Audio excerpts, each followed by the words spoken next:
Dear Master students, welcome to Unit 4. During the study of this unit, you will learn about lesson planning based on CLIL and CBI methods and the integration of the 4 English language skills. The competency of the unit is to develop activities and strategies for the applicability of CLIL and CBI methods in the teaching and learning of the English language. In this 4th unit, we will begin by talking about the integration of content and language objectives and the 4 C's model. We will also cover the structure of CLIL lesson plans.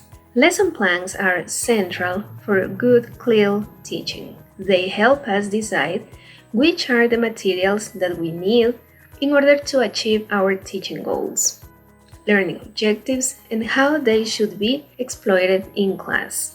As we already know, CLIL combines the teaching of subject matter and the teaching of a non-native language.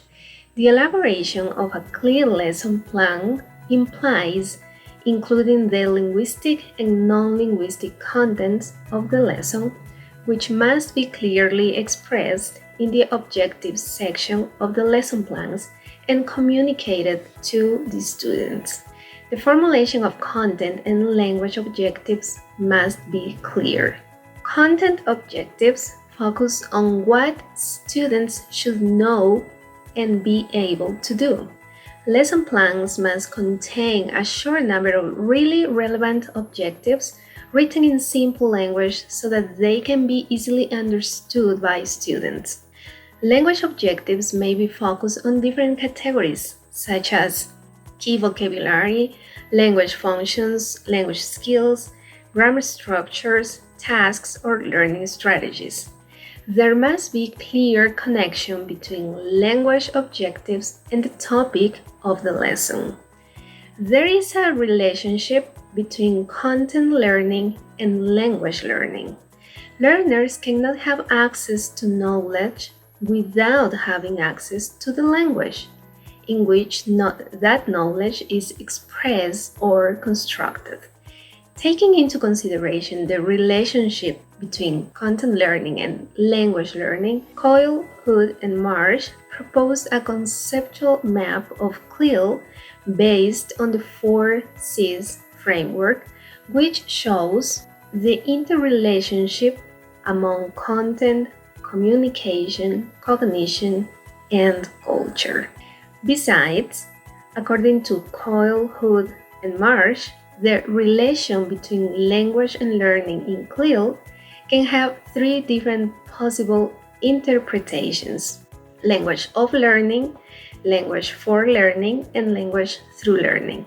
The language of learning requires an analysis of what the language learners need to access basic concepts and skills related to the topic.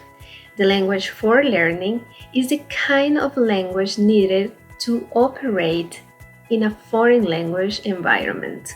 And the language through learning has to do with capturing language as it is needed by individual learners during the learning process. Here we present a structural pattern for the elaboration of a CLIL lesson plan. The introduction. This section should present the title of the didactic unit and justify the relevance of the topic chosen. The contextualization describes the school, the group of students, the classroom context, and the distribution of the unit. The objectives specify the curriculum competences, the general goals of the curriculum, and the specific objectives of the unit. In the contents section, we specify the different conceptual, linguistic, procedural, and attitudinal concepts of the subject. In order to specify them, teachers can follow the 4 C's framework. In the methodology, teachers are supposed to specify the methodological principles that have been taken into account for the design of the didactic unit, along with the necessary resources. Procedures. This section contains the sequence of activities that the teacher has planned to implement in class, the timing for each activity, and the teaching sequence or order of the activities.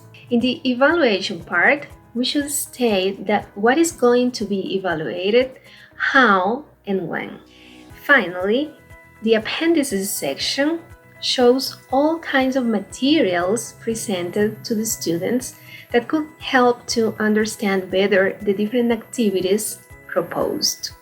Don't forget to check all the material and all the information posted on the platform.